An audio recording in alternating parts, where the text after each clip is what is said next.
Hello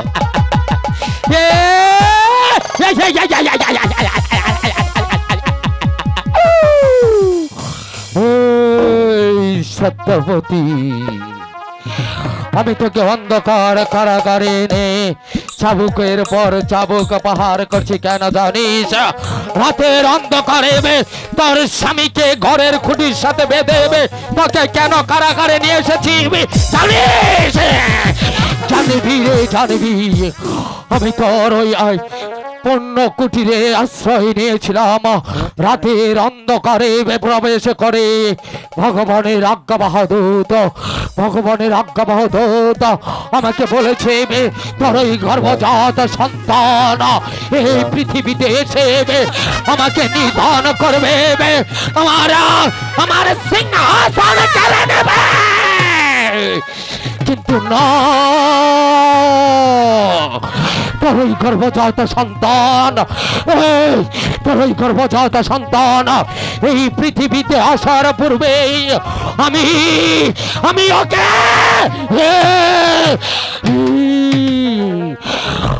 okay নিধন করে দেব।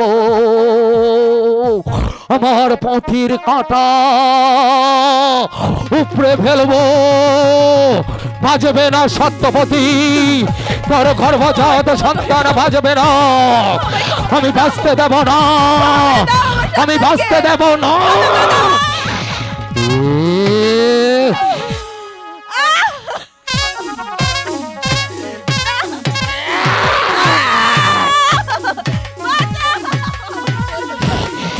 সত্যবতী তার ওই গর্ভজাত সন্তান আমার রাতের ঘুম কেড়ে নিয়েছে। যতক্ষণ পর্যন্ত ওকে আমি নাহি পরিত্রাণ করতে পারবো, ততক্ষণ পর্যন্ত ওকে আমি নাহি নিদান করতে পারবো, ততক্ষণ পর্যন্ত আমার সনে শান্তি নেই, শান্তি নেই।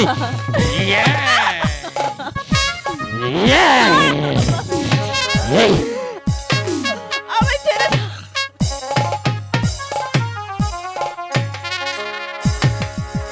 ছেড়ে দাও আমায়। আমায় ছেড়ে দাও। ছেড়ে দাও।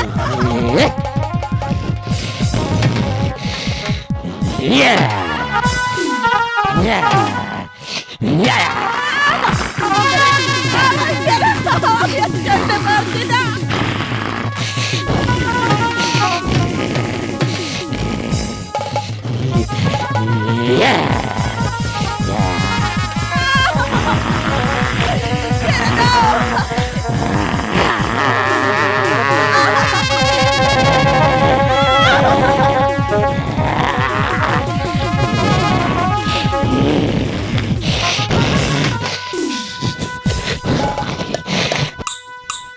নরোত্তম মহারাজ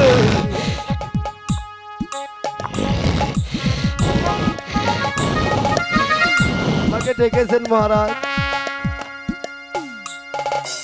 মারা যাবে তো। ছেড়ে দাও আমাকে। মহারাজ আমাকে ক্ষমা করে দাও। মহারাজ